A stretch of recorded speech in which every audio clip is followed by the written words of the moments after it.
Indeed, promising for these particular two giants, and I like the fact that you mentioned that China is not trying to impose their culture or anything on any nation, but in the other way too, they are also learning our culture, learning our language, learning how we dress, learning how everything, so that they can be able to, absorb themselves into the system. I like the fact that you brought the BRI up, because looking at the BRI, it's reshaping global trade routes and economic, flow.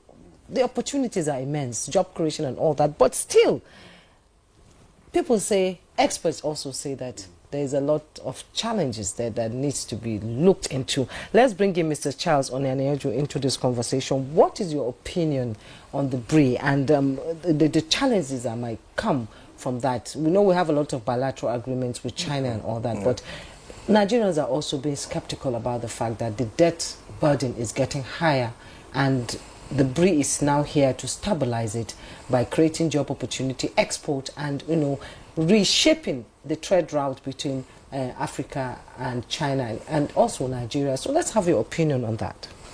Well, like the Belt and Road Initiative is essentially a framework of global connectivity. It leverages on the ancient Silk Road, which was a trade route, also a route of friendship, a route of cultural and civilizational dialogue, and a route of engagement. So it is 2,000-year-old, and it's been re-established in the contemporary times to engage issues of human aspiration, building bridges in literal sense and metaphorical sense, building bridges of connectivity in terms of cultural exchange, mutual learning, and but also it contains tangibles.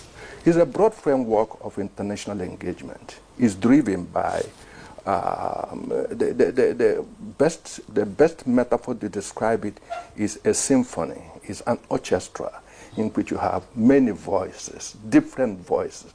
The beauty of the BRI is an open framework. Countries can engage from areas they consider of priority, areas that can align to their national goals. It's not a one-fit thing. It's not something that it fits all. It's broad. And the spirit and philosophy is extensive consultation. Nothing is imposed. Mutual, extensive consultation, mutual contribution, and then, of course, benefits to all. So it is a product of extensive consultation. Countries can leverage. Nigeria has been participating in the BRI. In fact, Nigeria became a formal member, a partnership member in 2018 when President Buhari visited China at the third summit of the heads of state of FOCAC. And since then, BRI had delivered tangible. If you remember, we got our first ever deep seaport, built in a record time of 3 years. The Lekki Deep Seaport, which has transformed us into a hub. That is a very important outcome of the BRI engagement. Of course, road connectivity, because BRI engagement also connectivity within countries and across countries. Like you said, generating trade routes, because like it is said, if you want to get rich, build roads. Roads has opened connectivity, highways. Africa has got its first electrified highway. Djibouti connecting to Ethiopia, Ethiopian industrial heartland to Djibouti, cutting travel times from 9 days to 3 days, And so BRI is a framework of international cooperation that offers premium engagement for countries who can leverage their own ability and leverage the partnership it offers to generate particular things relating to their national priority.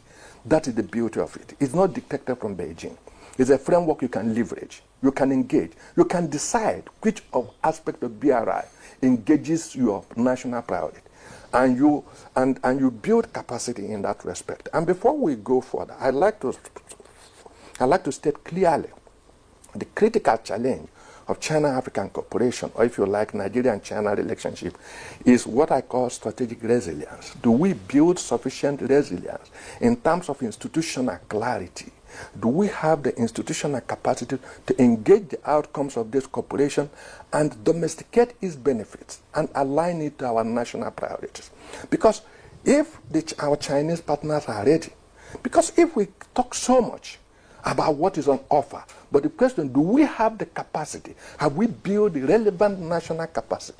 In this case, institutional resilience, institutional clarity, and institutional credibility, efficiency, and competence. This must be the rule if we must leverage the engagement with China, and especially that flagship of international cooperation, BRI. If we must leverage it, we must build capacity. And capacity in this sense, I must stress, has to do with institutional efficiency. It must to do with institutional clarity. Your institutions must be predictable. It must be credible. It will be such that somebody can say, if I do this with you, this is the likely outcome. If China is offering us access to her huge market, we can take sand there. We can take anything there. We must assess the strength of the market and what we bring to the board. This has to do with how do we empower our farmers. China wants alpha. Yes, that's what